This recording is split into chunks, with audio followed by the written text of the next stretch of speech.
তোমালোকে কেতিয়াবা ভাবিছানে আমি দিনটোত ব্যৱহাৰ কৰা শব্দবোৰৰো এটা ৰহস্যময় আৰু গোপন জীৱন আছে জীৱিত প্ৰাণীৰ দৰে সিহঁতৰো জন্ম হয় বিৱৰ্তন হয় আৰু সময়ৰ লগে লগে সিহঁতৰ কাম আৰু অৰ্থ একেবাৰে সলনি হৈ যায় যেনে ধৰা আগতে গৱেষণা শব্দটোৰ অৰ্থ আছিল হেৰুৱা গৰু বিচৰা কিন্তু আজি ইয়াৰ অৰ্থ কিমান গম্ভীৰ কেনেকৈ সলনি হ'ল এই অৰ্থ শব্দৰ এই ৰোমাঞ্চকৰ যাত্ৰাৰ বিষয়ে জানিবলৈ আজি ভিডিঅ'টো শেষলৈকে চাবা বুলি আশা কৰিছোঁ স্নাতক পৰ্যায়ৰ অসমীয়া বিভাগৰ ছাত্ৰ ছাত্ৰীসকলৰ বাবে আজি আমি অসমীয়া ভাষাৰ অৰ্থতত্ত্বৰ ওপৰত এক বিশেষ আৰু গুৰুত্বপূৰ্ণ আলোচনা আগবঢ়াইছোঁ ভিডিঅ'টো আৰম্ভ কৰাৰ আগতে যদি তুমি চেনেলটোত নতুন তেন্তে অনুগ্ৰহ কৰি ছাবস্ক্ৰাইব বুটামত টিপি দিবলৈ নাপাহৰিবা যাতে এনেকুৱা শিক্ষামূলক ভিডিঅ' সদায় পাই থাকিব পাৰে আজি আমি আলোচনা কৰিম অসমীয়া ভাষাৰ অৰ্থতত্ত্ব ইয়াত থাকিব অৰ্থ পৰিৱৰ্তনৰ দিশ অৰ্থ বিস্তাৰ অৰ্থ সংকোচ আৰু অৰ্থাদিশ তাৰ লগতে আমি আলোচনা কৰিম শব্দৰ পাৰস্পৰিক সম্পৰ্ক সমাৰ্থ শব্দ বিপৰীতাৰ্থ শব্দ সমুচ্চাৰিত শব্দ আৰু অন্তৰ্ভুক্ত শব্দৰ বিষয়ে তোমালোকে নিশ্চয় জানা যে শব্দবোৰ কেতিয়াও স্থিৰ নহয় ঠিক মানুহৰ দৰে সমাজত শব্দৰো জন্ম হয় বিৱৰ্তন হয় আৰু এই সমাজত মানুহৰ দৰে জীয়াই থাকে বা এটা সময়ত গৈ ইয়াৰ পৰিৱৰ্তন হয় বা মৃত্যু হয় অৰ্থতত্ত্বনো কি ভাষা বিজ্ঞানৰ যিটো শাখাত শব্দৰ অৰ্থৰ বিষয়ে বিজ্ঞানসন্মত আলোচনা কৰা হয় সেয়াই অৰ্থতত্ত্ব ইয়াৰ দুটা দিশ আছে এটা হ'ল ধ্বনিগত দিশ বা শব্দটোৰ বাহ্যিক ৰূপ আৰু আনটো হ'ল অৰ্থগত দিশ অৰ্থাৎ শব্দটোৱে কঢ়িয়াই নিয়া মূল ধাৰণাটো সময়ৰ লগে লগে মানুহৰ জীৱন ধাৰণ সমাজ আৰু সংস্কৃতিৰ পৰিৱৰ্তন ঘটে এই বাহ্যিক পৰিৱৰ্তনৰ লগে লগে ভাষাত ব্যৱহাৰ হোৱা শব্দৰ অৰ্থৰো ঐতিহাসিক বিৱৰ্তন ঘটে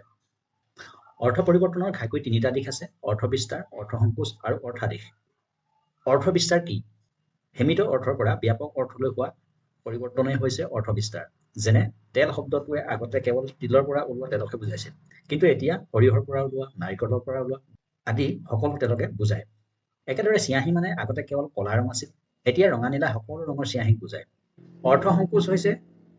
ব্যাপক অৰ্থৰ পৰা সীমিত অৰ্থলৈ হোৱা পৰিৱৰ্তন যেনে মৃগ মানে আগতে যিকোনো বন্যজন্তুক বুজাইছিল কিন্তু এতিয়া কেৱল হৰিণক বুজায় তেনেদৰে অন্ন মানে আগতে যিকোনো খাদ্য আছিল এতিয়া কেৱল ভাতক বুজায় ছাত্ৰ ছাত্ৰীসকল এনেকুৱা আৰু কিবা শব্দ তোমালোকে জানানে যাৰ অৰ্থ সময়ৰ লগে লগে সম্পূৰ্ণ সলনি হৈছে যদি জানা কমেণ্ট কৰি মোক জনাবা আৰু যদি বুজাত সহজ হৈছে তেন্তে ভিডিঅ'টো লাইক কৰিবা এতিয়া আহোঁ আমি আটাইতকৈ আকৰ্ষণীয় পৰিৱৰ্তন অৰ্থাদিশ ইয়াত শব্দটোৱে মূল অৰ্থৰ লগত কোনো সম্পৰ্ক নথকাকৈ সম্পূৰ্ণ নতুন অৰ্থ গ্ৰহণ কৰে যিদৰে মই আৰম্ভণিতে কৈছিলোঁ গৱেষণা প্ৰাচীন কালত ইয়াৰ অৰ্থ আছিল গৰু বিচৰা কাৰ্য কিন্তু বৰ্তমান ইয়াৰ অৰ্থ হ'ল যিকোনো বিষয়ৰ গভীৰ অধ্যয়ন বা ৰিচাৰ্চ অৰ্থক্ষেত্ৰ বা অৰ্থৰ সমাজনো কি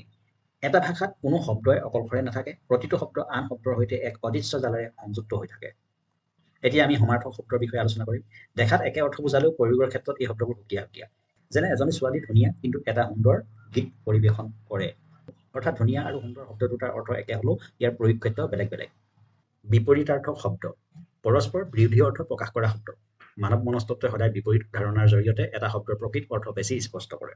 যেনে দিন ৰাতি জন্ম মৃত্যু সমুচ্চাৰিত আৰু ব্যঞ্জনাৰ্থক শব্দ অৰ্থাৎ ৰূপ একে পৰিচয় ভিন্ন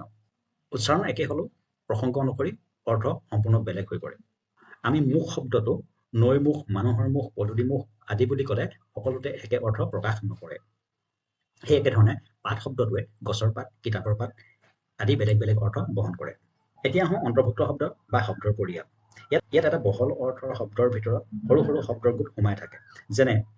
ৰং মূল শব্দটোৰ ভিতৰত ৰঙা নীলা হালধীয়া আদি সোমাই থাকে অৰ্থাৎ ৰং শব্দটোৱে ৰঙা নীলা হালধীয়া সেউজীয়া আদি সকলো ৰঙকে বুজায় সেই একেধৰণে চৰাই শব্দটোৱে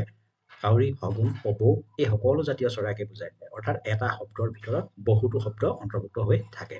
ইয়াত আমি চমুকৈ দেখুৱাইছোঁ শব্দৰ প্ৰকাৰ সমাৰ্থক বিপৰীতাৰ্থক সমুচ্চাৰিত অন্তৰ্ভুক্ত সমাৰ্থক শব্দই বেলেগ বেলেগ শব্দ বুজায় প্ৰায় একে অৰ্থ কিন্তু প্ৰয়োগ ক্ষেত্ৰ ভিন্ন ভিন্ন বিপৰীতাৰ্থক শব্দবোৰ হৈছে বেলেগ বেলেগ শব্দ সম্পূৰ্ণ ওলোটা বা বিপৰীত অৰ্থ বহন কৰে সমুচ্চাৰিত শব্দবোৰ হৈছে একেই শব্দ বা একেই উচ্চাৰণ কিন্তু বেলেগ বেলেগ অৰ্থত ব্যৱহাৰ কৰা হয় আৰু অন্তৰ্ভুক্ত হৈছে একাধিক সুকীয়া শব্দ এটা মূল শব্দৰ অৰ্থৰ ছত্ৰছায়াত বহুতো শব্দ সোমাই থাকে এই আলোচনাটোৰ পৰা আমি জানিলোঁ যে ভাষা এক জীৱন্ত সত্তা অৰ্থতত্ত্বৰ অধ্যয়নে প্ৰমাণ কৰে যে শব্দবোৰৰ জৰিয়তে মানৱ সমাজ সংস্কৃতি আৰু চিন্তাৰ বিৱৰ্তনৰ এক জীৱন্ত ইতিহাস সংৰক্ষিত হৈ থাকে অসমীয়া ভাষাৰ অৰ্থতত্ত্বৰ বিষয়ে এই স্পষ্ট আৰু সৰল আলোচনাটোৰ পৰা তোমালোক নিশ্চয় উপকৃত হৈছা বুলি ভাবিছোঁ আৰু এই সংক্ৰান্তীয় যিকোনো টোকা বা সম্ভাৱ্য প্ৰশ্ন সন্দৰ্ভত ডেছক্ৰিপশ্যনত লিংক দিয়া হৈছে তোমালোকে তাৰ পৰা সহজে ডাউনলোড কৰি ল'ব পাৰিবা